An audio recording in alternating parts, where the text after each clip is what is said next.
Welcome, everybody. It's my pleasure today to talk with Dr. Norman Rosenthal, and we're going to be talking about two subjects. Those of you in Europe will be aware it's the football Euros on at the moment, and they always say about a game, it's a game of two halves. Well, that's what it's going to be like tonight. First, we're going to be talking to Norman about his new book, Poetry RX, 50 poems that can inspire, bring joy, and even heal. And we're going to look at where that idea came from and have an example of one or two of the poems and how the book works. The next half is going to be to talk about Norman's experience and the research on transcendental meditation and how that can impact your personal creativity. And that's where the link is. I'm Nigel Barlow, and I'm proud to be a trustee of the David Lynch Foundation, which teaches TM, Transcendental Meditation, to the world's most at-risk population, PTSD sufferers, abused women, recovering addicts, the homeless, and so on. And Norman's written a couple of books on that subject, so we'll be discussing that with him shortly. Norman is a really quite a world famous, not just author, but also pioneering psychiatrist.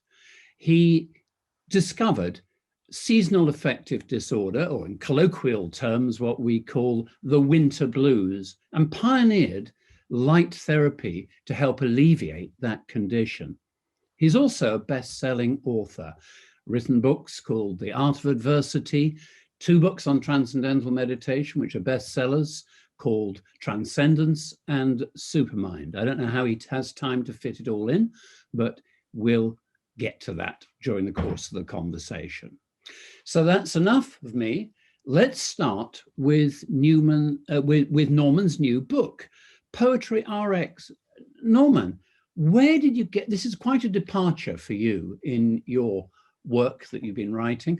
What gave you the idea? Where did this idea come from? Thank you, Nigel. Very kind words. In a way, it is and it isn't a departure. Mm-hmm. I've always spotted the road less traveled, to quote from a famous poem that's in the book. I have always been drawn to the unexpected, the out of the way, and that's where I have made my niche. So when I was first involved in describing seasonal affective disorder, that syndrome hadn't been identified, diagnosed, realized. Light therapy was unheard of. Now it's all over the place. So things that are out of the way, if you just spot them in the right way and at the right time, can become mainstream. So in that mold, Poetry RX falls right in there. I think many of us have turned to poetry, and it may be prayer, because prayer is often a kind of poetry, for comfort, for consolation, for inspiration.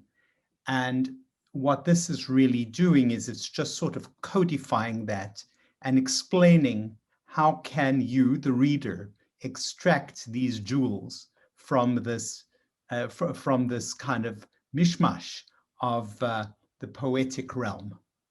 And that's very much how the book works, isn't it? It's not just a list of poems. You've categorized them according to, well, life situations we all face, love and loss, the search for meaning and purpose, even end of life. But when you had the idea to do this, can you give us an example of how it works? Because, you know, you're a psychiatrist, great demand in your private practice, and you must find it odd that somebody gets perhaps a prescription for some methodology, modality of treatment, and also maybe an antidepressant. And then there's a poem by Rumi or Robert Frost or Emily Dickinson, the other. How does it work? Can it really heal? Well, my contention is yes, it can. And what I always am attracted to and what I always go for is the wow factor. Mm-hmm. So let me give you an example of how the wow factor got me on this road. I was sitting minding my own business late at night when the telephone rings. It's a friend of mine. He has suffered a major loss and he is heartbroken, and I can hear it in his voice. And he says to me, how am I going to go on? How will I continue? And you know, there are all kinds of cliches that pop to mind in such a situation, but I felt like this person needed something different. So I said, you know, losing is an art, and like any other art, it can be developed. And I heard him pause and say, have you heard that poem? Have you read that poem? I said, what poem? He says, One Art. No, I hadn't. He read it to me. And as he read it, I could hear his voice getting easier and lighter. I could see the healing going on under my eyes. And by the end of reading that poem, I could tell there'd been a major shift in his mood. And strangely enough, I was feeling a little elated because I'd said something that had made a difference, and the poem had made a difference to me. And I thought, this is really interesting. That was the wow that got me started. And then I found many other poems. I asked my patients, my clients, bring me poems that have meant a lot to you. And believe it or not, many of them did. Some denied it categorically that they'd ever found such a thing. A colleague of mine, a psychiatrist in New York, and then it turned out that he had found a certain poem that meant a lot to him. He'd framed it, he'd hung it on his wall behind the door where no other patients could see it. So yes, One Art was the entry point. Fantastic. I think maybe to make this more concrete, Norm, maybe we should hear that poem. But first of all, we're going to hear a very brief 1-minute video from an actress who's we're going to come back to at the end, Katie Finneran. She's also going to read a poem at the end of this session. So let's just play that video, and then let's hear Norman read The Art of Losing by Elizabeth Bishop. Hi, I'm Katie Finneran. I'm so excited to be with you this evening, even though I am not live. Norman Rosenthal is a beautiful, beautiful close friend of mine. And a couple of years ago, he told me about his idea for this book and that he was beginning to work on it. And I was very encouraging. But I knew in my heart, a little place in my heart, that poetry has never been something that I've turned to for comfort. Intellectually, I could understand it, but it never really spoke to me. I just couldn't feel it the way that I knew that I was supposed to. So when he sent me an advance copy, I began to read it, and then reading how he relates it to people that are struggling. At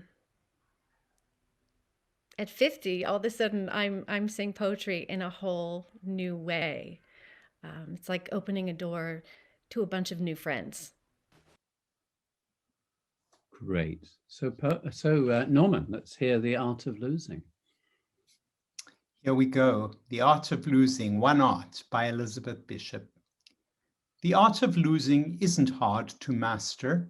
So many things seem filled with the intent to be lost that their loss is no disaster. Lose something every day. Accept the fluster of lost door keys, the hour badly spent. The art of losing isn't hard to master. Then practice losing farther, losing faster, places and names, and where it was you meant to travel. None of these will bring disaster. I lost my mother's watch, and look, my last or next to last of 3 loved houses went. The art of losing isn't hard to master. I lost 2 cities, lovely ones, and vaster, some realms I owned, 2 rivers, a continent. I miss them, but it wasn't a disaster. Even losing you, the joking voice, a gesture I love, I shan't have lied, it's evident. The art of losing's not too hard to master, though it may look like disaster. Wow. I think it's extremely powerful. It's so refreshing in a world where every self-help book is about winning and success, and you've deepened this and really talking about, the power, the experience that everyone has in life of losing and how to reframe or reinterpret it. Can you just tell us a little bit about, because the book gives the poem, but then Norman, in very clear English, describes some deeper meanings behind it. Can you say a little bit about the power of that poem Well, for love I and think a loss? wonderful thing that the poem does is it normalizes loss. Loss is a part of all of our lives. And so this poem is of such universal value because it tells us, you can manage. It doesn't have to be a disaster. And she escalates the size of the loss as she moves through the poem until you realize she's basically writing it to a lover whom she has lost or thinks she has lost at the moment of writing the poem. And that's the bigger loss than continents, houses, rivers. That brings it home to the really personal, up close and personal loss of someone you love. And these things are all things we've evolved to be able to deal with. So I'll talk in my book about the biology of loss and how it works and so on and so forth. And then I will give you some takeaway points that it's very important to accept the fact of losing, the fact that you have lost. People who try to deny that they have actually lost are going to prolong their pain because they can't deal with the realities of it. So I give some actual takeaways, and that is the sort of medicine piece. That is the RX part of Poetry RX. And at the end, I talk a little bit about the bio of the poet. And in this case, she lost a lover who then came back to her. And so it did have a happy ending, though not when the poem was written, somewhere down the line. Maybe the poem did it, brought her back. That's a speculation on my part. And it's a beautiful story, but why poetry? We are bombarded with inspirational quotes. I speak at business conferences where people always use that Gandhi quote, "Be the change you want to see in the world," even if they're just trying to sell more soap powder.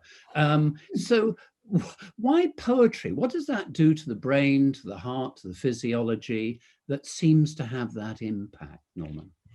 Well, it turns out that researchers at the Max Planck Institute in Germany have actually recorded people. They've recorded the body and the brain of people listening to poetry.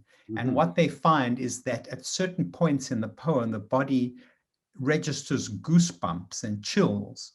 And this is associated with changes in the brain, MRI brain functioning, where the reward systems are being activated. So what we feel instinctively is validated by actual objective measurements. And it's sort of beyond, it's sort of deeper than the purely rational level, that more intuitive, that feeling level. Because what I loved about the way you described these poems was it wasn't like literary criticism. I hated that word at school, criticism. Appreciation might have been better. And so many people, like Katie in that video and people I've talked to, have been put off poetry at school, like they were perhaps put off music. And so I'm fascinated that you have brought this into the world of helping people in your clinical practice. But you don't need to be ill to read these poems and benefit from them, do you? No, absolutely. They'll teach us about love, about life, various aspects of the human experience, the thrill of discovery, the thrill of flying, the comfort involved in a psalm or the advice that you give. There's one section on design for living and the search for meaning. And those have been very influential. The poem If by Rudyard Kipling is a very popular poem. There's a beautiful rendition by Michael Caine on the internet. But it turns out that, Kipling was greatly influenced by his time in India. So this sort of British colonial philosophy merges with the philosophy of the Bhagavad Gita, and you get this wonderful blend and mix that I've tried to dissect a little bit to tease it out for the reader. So I try to make each chapter fascinating. I try to convey the fascination that I myself have felt and the healing that I myself have benefited from. And that comes through because I know quite a lot of these poems. Some I didn't, and they were new to me. But your interpretation, your slant, I think, is absolutely fantastic. The way you brought them to life and made them, I guess, personally relevant. And how do you find new poems? I mean, how do you come across them? You said you talk to your patients, you talk to people. Can you advise, other than get the book, how people can explore new horizons in poetry, new ideas? Well, I learned so much from other people. I was at a conference in the Netherlands, and we were actually on a boat trip up and down a canal where I was with an old colleague of mine, Barbara Parry. We'd worked together at the NIH, and I was telling her about my project. Yes. And she said, I have got just the poem for you. Miracle on St. David's Day by Gillian Clarke. She's a very well-known Welsh poet, and I was in correspondence with her about it. It's a wonderful poem. And I asked her, she has the copyright herself, and I said, may I include it in my book? She said, of course, that's what poetry is for. And it was a very generous, lovely thing to say. What this was is she goes to a mental hospital back in the day, and she's reading poems to the residents of this mental hospital. And there's a very big, tall, scary looking laborer, and he hasn't spoken for years. He's an elective mute. He hasn't spoken at all. And she starts to read, and then he stands up and he recites word perfect William Wordsworth's Daffodils. Wow. And as she says, somewhere in his memory, something has been activated from a time when people learned poetry by rote. So these poems can dwell inside us, and they can be a source of healing many years later. So here, this man had this thing inside him, and it took poetry to actually release it.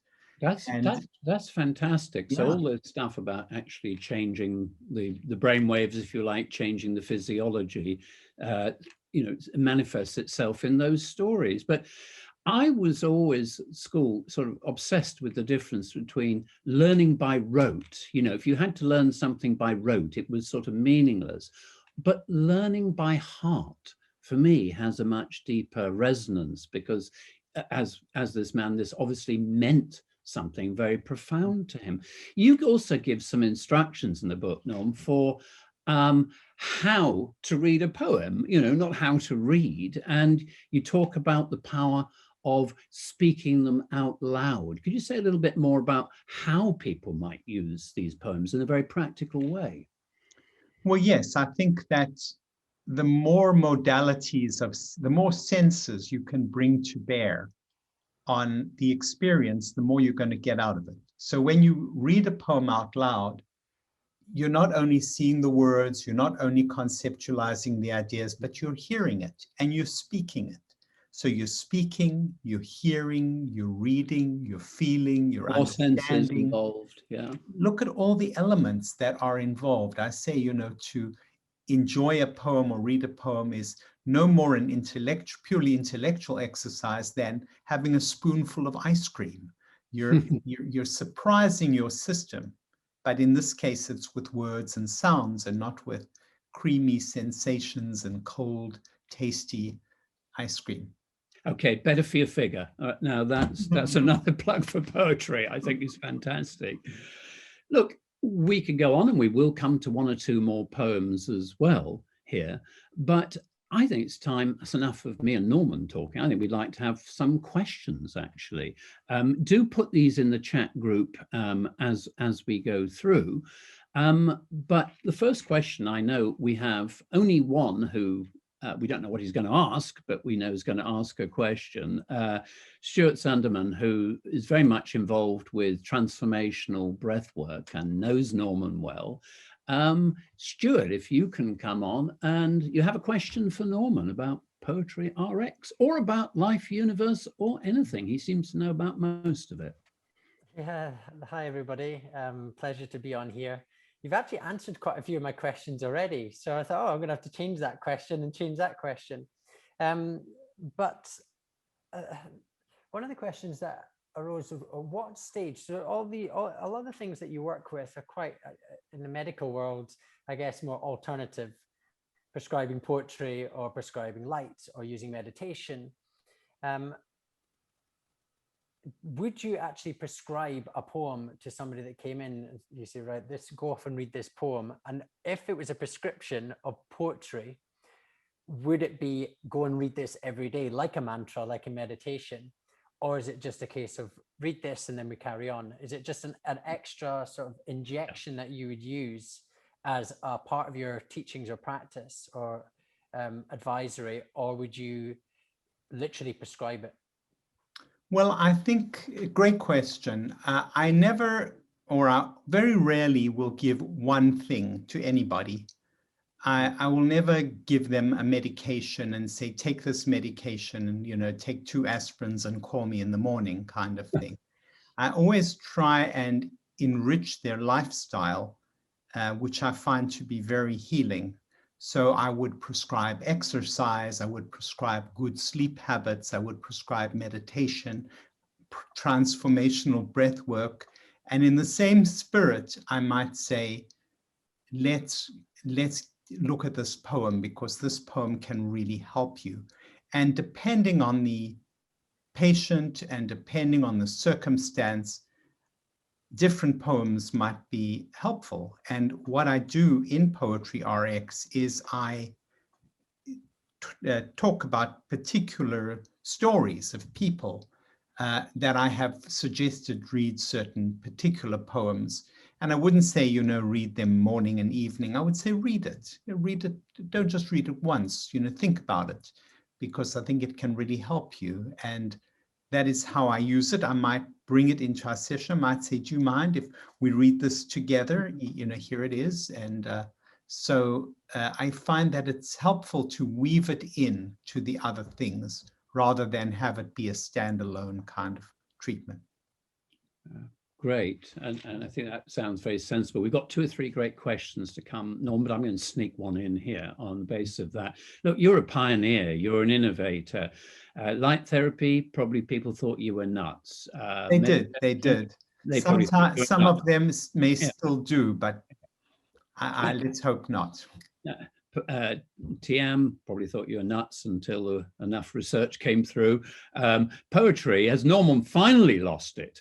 How did you regard that sort of any people saying, you know, he's not a professor of literature, he's a professor of clinical psychiatry. How did you cope with that?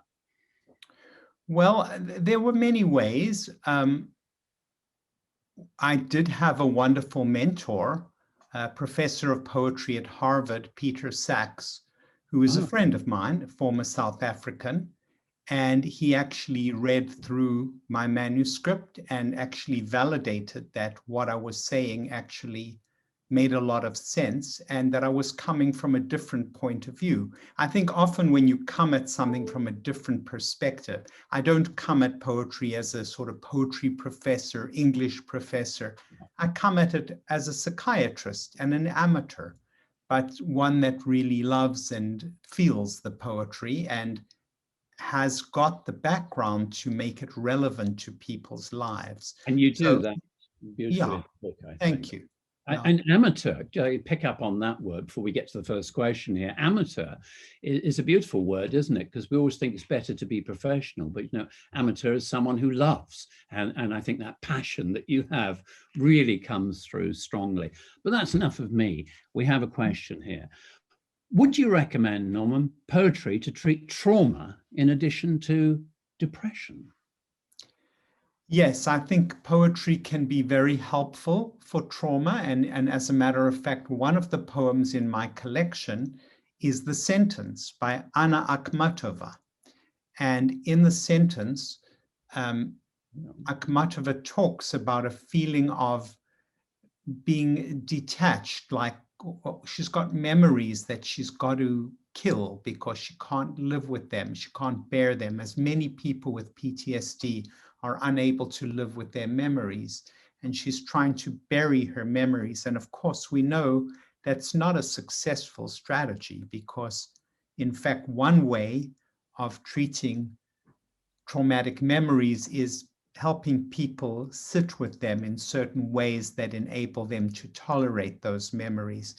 But another way, interestingly enough, just to loop round to the other topic of our conversation here, is transcendental meditation can actually be very useful. With some colleagues, we conducted a study of transcendental meditation for post-traumatic stress disorder in veterans in San Diego, and found that it was as good as a standard treatment and superior to a control. And we're following it up. This is the David Lynch Foundation under the aegis of Bob Roth. We're following it up in a multi-center study in the United States. Right. So yes, I would say that trauma comes through. If you look at the World War I poets, you can feel the trauma there. You know, Wilfred Owen, Siegfried Sassoon, you can feel, you know, the hurt, you know, the terrible conditions and the aftermath of their pain that they're trying to resolve with the use of poetry. So you've got Perhaps these. We should be advising patients to write poetry then as well as read it. I mean, that can be helpful, absolutely. So that's not what I do in the book, because I've tried to write poetry and I'm not very good at it. It is quite an art. Norm, we have another question here. Thank you so much for your amazing work. I'm very interested in your new book. Love to know if there are certain types of poetry or specific poets who help certain types of patients. Yes, well, there are some poets who are great healers, like Rumi is a wonderful healer. He was, in fact, a healer, but his poetry is healing. And as a matter of fact, you know, I was driving through Edinburgh. Stuart was actually in the car, and I was saying, you know, a lot of people think that that this idea of mine is crazy, that poetry could help people. And a mutual friend of ours, Ilaria Nardini Gray, said, absolutely not. Rumi has changed my life. And she went ahead and told the story, which I related. You tell the story in the book, yes. I related in Poetry RX. And in fact, I have a poem here. It's very short that I sometimes use in my work, because oftentimes people come into my office and maybe it's a husband and wife or whatever, but the one says this and the other one says she doesn't know what she's talking about. And he always makes a fuss about nothing. And they're at loggerheads. What do I think? They appeal to me as though I'm a judge in a court. And I explain to them, you know, I'm not here to render a verdict or pass a sentence. I'm here to help you connect. And then I say, would you mind if I read you a poem? And they kind of are thrown off their guard, because now I'm introducing a sort of different topic and I'm getting out of their horn-locking argument. And they say, okay, usually. And I do. And here's the poem. It's short. It's Out Beyond Ideas by Jalaluddin Rumi. Out beyond ideas of wrongdoing and right-doing, there is a field. I'll meet you there. When the soul lies down in that grass, the world is too full to talk about ideas, language, even the phrase each other doesn't make any sense. And so we then start a conversation. Here is a different way of looking at things. Go beyond wrongdoing and right doing. Go out there and see a field And then the poet, in a very sort of open-hearted gesture, says, I'll meet you there. He's making the first move. And in couple work, we call that a repair attempt. One party reaches out and says, come on, let's talk about this. So it appeals to the people in my office. Who's going to make the repair attempt? Who's going to reach out? It could be a physical gesture, a hug, a kiss, or a verbal apology, an offer. Let's go out to dinner together, whatever. So that's a concrete example of a wonderful healing poet and a very simple example of one of his poems. And it's a beautiful example because actually it gives you a springboard to have a less divisive, pejorative language to talk with. I think it moves people into as poetry does, moves people into another space, which I'm just going to do with us in a minute. Look, end of first half, but there's another poem to come, so make sure you stop for that. I don't feel bad about plugging the book simply because Norman is giving his profits to the David Lynch Foundation. So it's a fabulous book. It's in hardback, you can get it on Amazon. It's also not in paperback for a couple of weeks, but you can get it on Kindle and start your own personal therapy, even if you don't have Dr. Norman there to interpret it for you, but do that. Norman, I'm going to just shift gears a bit, although we'll come back to poetry. And the links between in the second half, talking about your experience for yourself, your patients of creativity and transcendental meditation. I love this quote of yours to introduce this topic, which is this: like meditation, poetry opens up spaces in the mind into which new thoughts and feelings can flow, producing all sorts of novel ideas and possibilities, which are the wellspring of creativity. That's a lovely link, and we're going to explore it. But first of all, back to you. What's your personal meditation, particularly TM journey yourself? How did you come across it? What's it done for you? Well, I learned TM in medical school in South Africa many years ago, and then I let it drop off my priority list. Big mistake.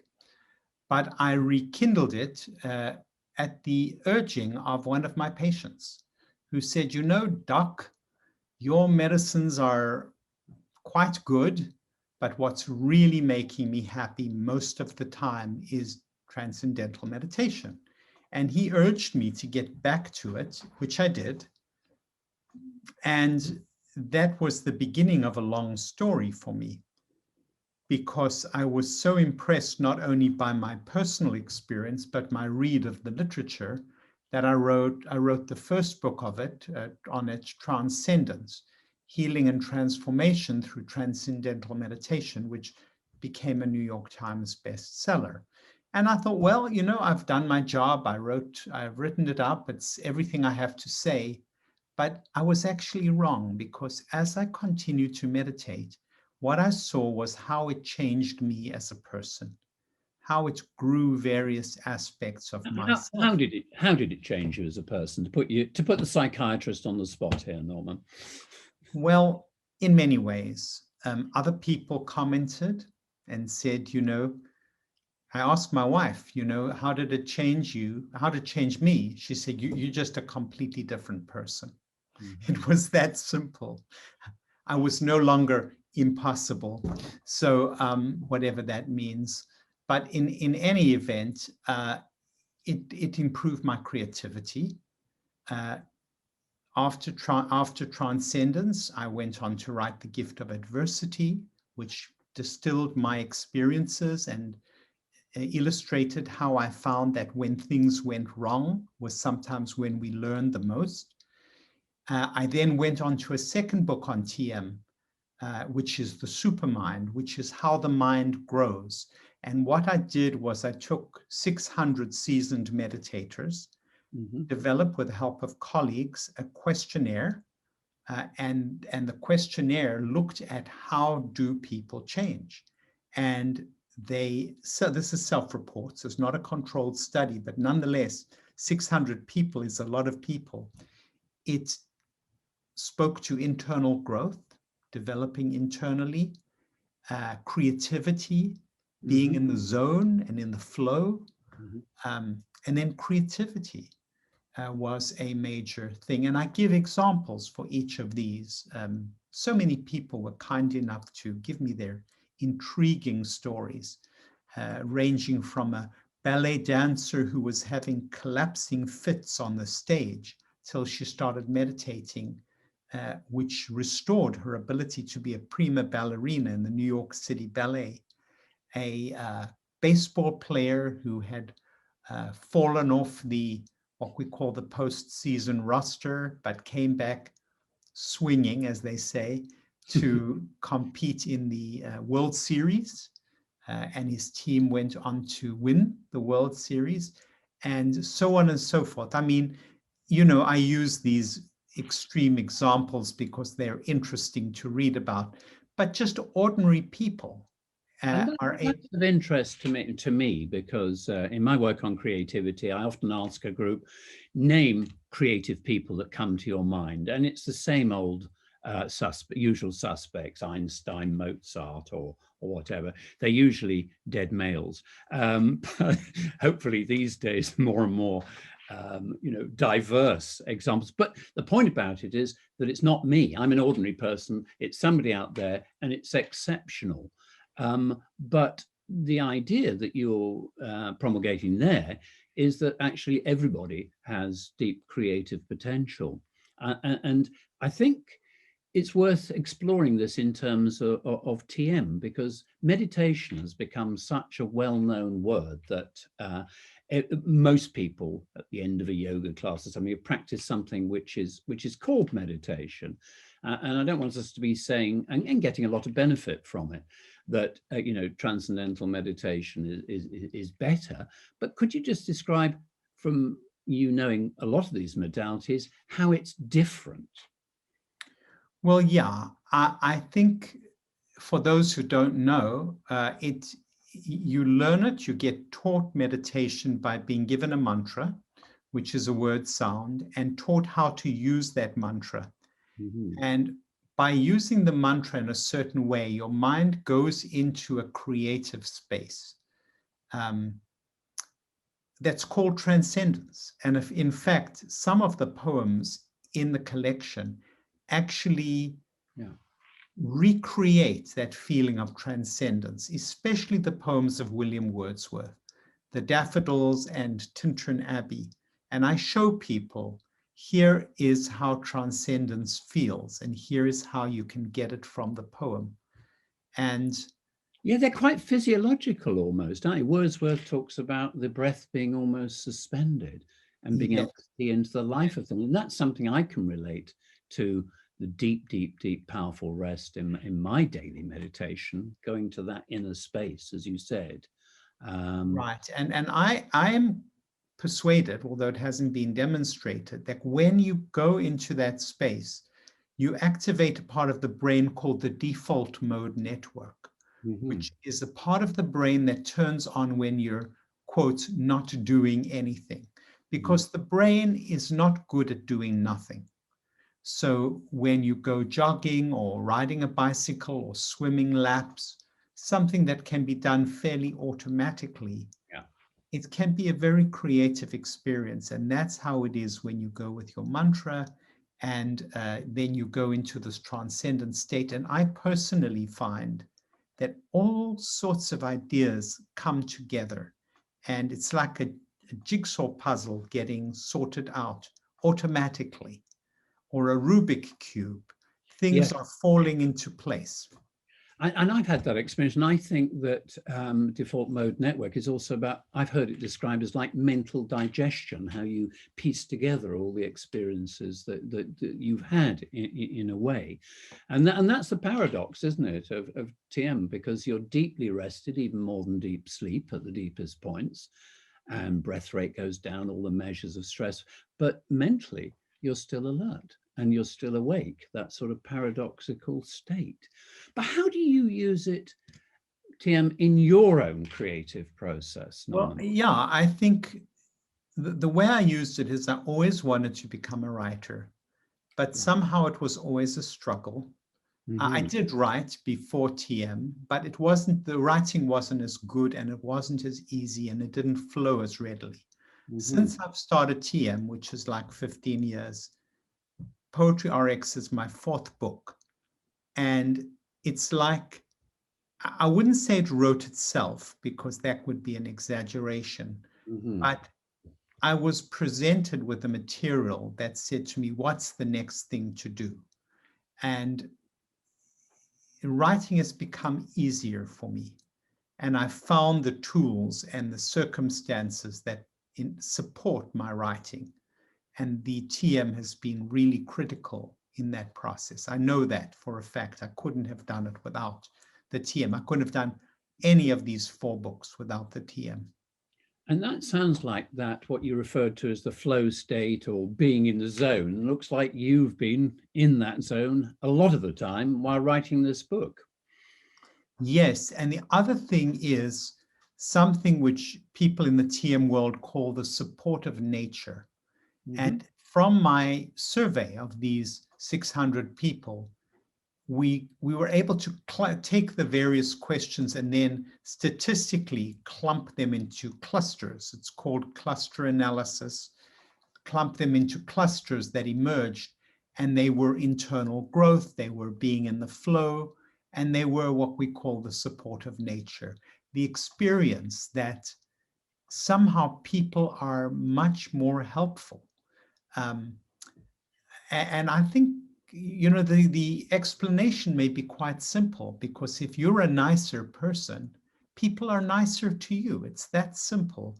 In one of my books, I interviewed a Scottish litigator, a woman who was of a prickly disposition. And she started to meditate, and people actually thought she was on a medicine. She was not. And she found that everybody was, all of a sudden, they were cooperative.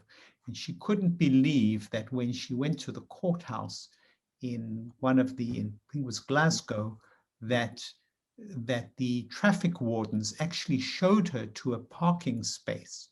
She said, "Who has ever heard a traffic warden doing that? After giving you tickets." And so you feel when you meditate like people are helping you. So I can relate to that. You have to know, over here in the UK, almost our national slogan is "You can't park here, mate." And so that experience is very wonderful. But look, I know that we use an analogy in teaching TM of the cross-section of an ocean or a pond. On the surface, very active, very busy, like all the choppy waves, and the silent depths. And to me, the key word is transcend. You're not trying to watch those waves or observe them, or observe your breath. The power of the mantra is to transcend or go beyond all that busy, busy mind and arrive at that kind of inner sanctuary or storehouse of ideas. But again, back to how this works. Do you get your ideas during meditation? Do you have a great flash? That's what to write next? Or is it more just integrated with everyday life and activity? You know, you can get an idea, and it can be quite a simple idea that you'd think you ought to have gotten anyway. I remember when the proofs came from one of my earlier books, and it was 18 hours of work. And I knew that it had to be carefully read through because there could be all kinds of blunders there. And I just thought, I just don't have the time to do it. And I'm in a meditation and I say, you know, it has to be done, but it doesn't have to be done by you. So it would seem obvious. But then I said, well, who could do it? And then somebody popped into my mind who could do a probably better job than me, because you know how you read over your typos every time because you're not perceiving them. Somebody else could do a better job. And then I immediately thought of that person. So that's just a simple example of how a problem gets organized or solved. Like, for example, in Poetry RX, the structure of the book is crucial, because I first present the poem, then a little essay, then the takeaway points, the RX, and then a little bit about the poem and the poet. And that has proved to be a very popular thing because each chapter is like a mini experience. As one of my friends said of the book, he said, it's very congenial for snacking. So, and I remember this is an expression in publishing. My publisher talked about people want to snack on content these days. In an attention deficit world, I think that's why it works. One poem is enough to explore for many hours. We have one or two questions, but only one or two. If anybody else wants to put a question in the chat, because we're going to take one or two now before we come to a final poem and the end of the session, which is a shame. And the question that someone's posed here is this: what do you find to be the most interesting effect that meditation has on the brain? Well, we talk about the brain and the mind, and really they're the same thing spoken of in different languages. Mm-hmm. So the brain, we talk about brain waves, we talk about MRIs. The mind, we talk about thoughts, we talk about feelings. And both languages are relevant. Both languages are meaningful. In terms of the brain, I love the fact that the brain waves go towards the alpha 1, a certain special 8 to 10 cycles per second, and that seems to be associated with transcending. I actually went to my friend and colleague Fred Travis, who's done a lot of this brain research, and he monitored me, and I actually saw these waves coming off. They're associated with the reflection and with probably the decrease in blood pressure. So that's a fascinating thing. The brainwave changes is just one example. And then the mind changes. The decrease in reactivity. And this actually doesn't only happen when you are meditating, but between meditations. Like perhaps a colleague would look at me in an angry way or say a word that I perceived as angry, and it would bother me. And I would say, I wonder what he was thinking and what did I do wrong? Or maybe he did something wrong, or whatever. And so you get to fretting a great deal. Yes. And once you start meditating, I find in myself and my patients, once you start meditating, I say, I don't know whether it was really that he was angry at me, or maybe he was just had a sore tooth. Oftentimes we personalize something that really isn't personal at all. And I say, if it hasn't sorted itself out by tomorrow, I'll take it up with him. And 95% of things sort themselves out overnight, because most of these little upsets are trivial or transient. So clarity of thinking and the ability to put things in perspective seem to be two of the interesting. I know we could talk all day. It was a great question, but a very large question. I've got another one for you, Norman. To what extent do you think someone who is very hyperactive can revert their attention deficit and become very productive through meditation? Well, there is evidence that TM can help people with attention deficit disorder. Right. I don't think there's enough evidence to recommend it as a single standalone treatment, but along with the other treatments that are available, I think it can really add to the mix.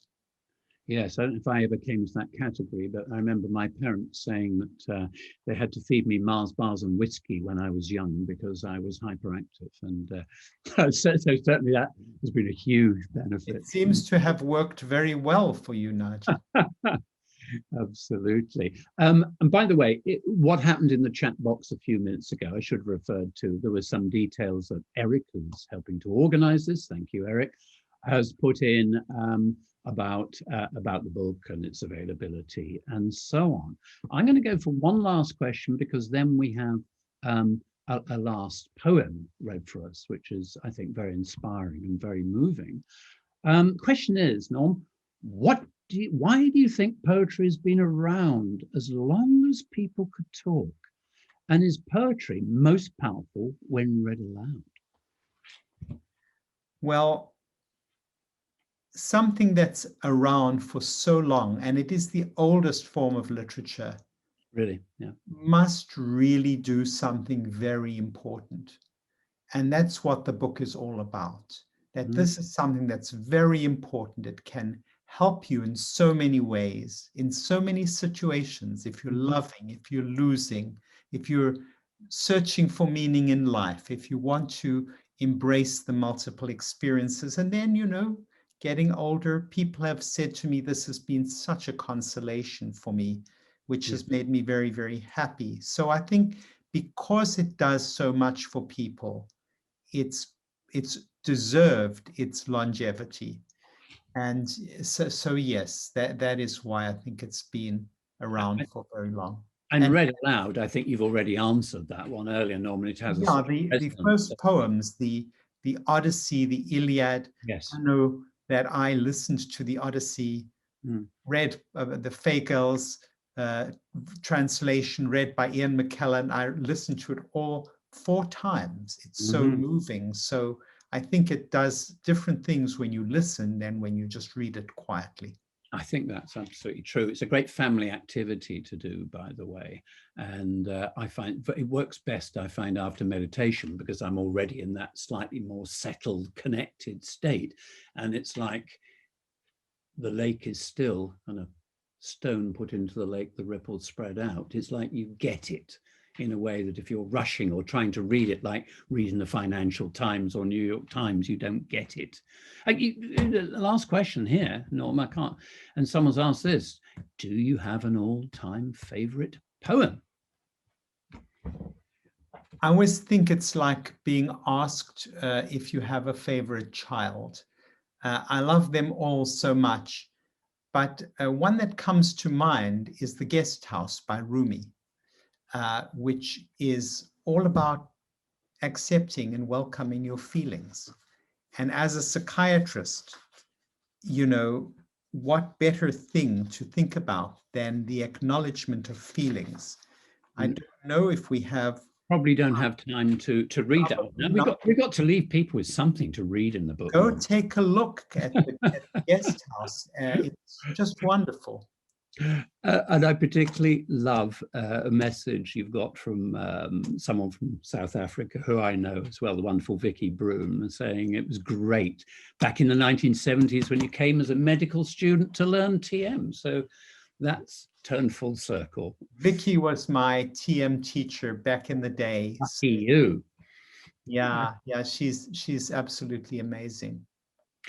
Now, we have, I would like to talk to you, when people say that as interviewers, they don't really mean it usually. They think, thank God it's over. But for me, I feel we've just started and we've just scraped the surface of both TM and poetry and the whole creativity, as Stephen Jobs said, is just about making connections. So all of this is taking us to deeper levels of the mind, which are naturally connected and more intuitive.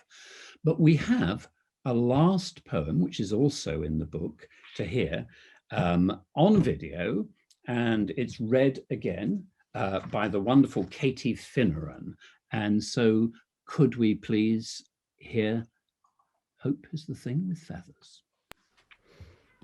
This is Hope by Emily Dickinson. Hope is the thing with feathers that perches in the soul and sings the tune without the words and never stops at all. And sweetest in the gale is heard, and sore must be the storm that could abash the little bird that kept so many warm. I've heard it in the chillest land and on the strangest sea, yet never in extremity it asked a crumb of me. Well, I get goosebumps from hearing that, Norman. Tell us a bit about how you describe that in the book. Yes, it's such an amazing poem. And of course, Katie reads it so beautifully. But I think it is so brilliant. Emily Dickinson is truly a genius, and there are 3 of her poems in the book. But this one talks about hope as a thing with feathers, and then further on it describes it as a bird. So really, in the middle of the 19th century, she's doing in verse what Picasso did 80 years later when he made the image of a bird with a few brushstrokes of his paintbrush. Right. In other words, it's a real concrete bird at one moment, but it's an abstract thing at another moment. And how better to describe hope, because we know it when we see it, like we know a bird, but it's hard to paint, to define, to put characteristics. Mm-hmm. It sings the tune without the words, and it never stops at all. It's this powerful driving force. You know, we think of the worst problems in the world, climate change and all these things, and how are we going to solve them all? Well, we don't know, but we hope somewhere they'll find a brilliant solution. The pandemic, somewhere brilliant people figured out a vaccine. Mm-hmm. So there's this amazing human spirit that Emily Dickinson captures and traps in this glorious little poem. And that's why we ended on that note. It's a beautiful note to finish on. And I think that the thing with feathers is also, I think, hope that you'll produce a 2nd volume of Poetry RX, as someone has asked in the column. I hope people get engaged with this book. And I know Norman loves this as a sort of dialogue, as you've seen tonight. So I'm sure he doesn't mind being bombarded with your poems, your insights, your experiences.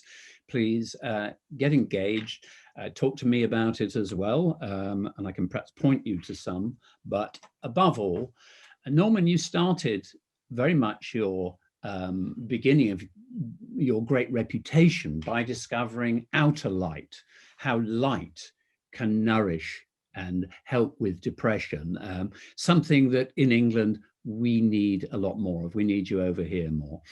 And then on your journey, you seem to have discovered inner light with transcendence and TM. So there is some sort of, we should do a book on music together. Anyway, that's another subject. I just want to say to everybody, well, why don't I read what somebody else said rather than me? Sanjit, I won't try and pronounce your second name, Sanjit, but I've got this beautiful what you say. Thank you so much for the interesting, amazing discussion. Such a pleasure to listen to Norman and Stuart. Style was great. A poem is so nostalgic, much like a bedtime story, soothing, comforting, filled with wonder, huge gratitude. You must be a writer, Sanjit. That's very eloquent. And thank you, Annie and Rose as well. On behalf of the David Lynch Foundation, get in touch with us if you want to know more about meditation, you know about the book. I would like us, you can raise your hand at the bottom, digitally salute Dr. Norman Rosenthal or Norm. Wonderful man, wonderful clarity, wonderful inspiration. Norm, such a pleasure to talk to you again. Let's do it again. Thank you so much. I've really appreciated your questions and moderation, and thanks. Thank you. Good night, everybody.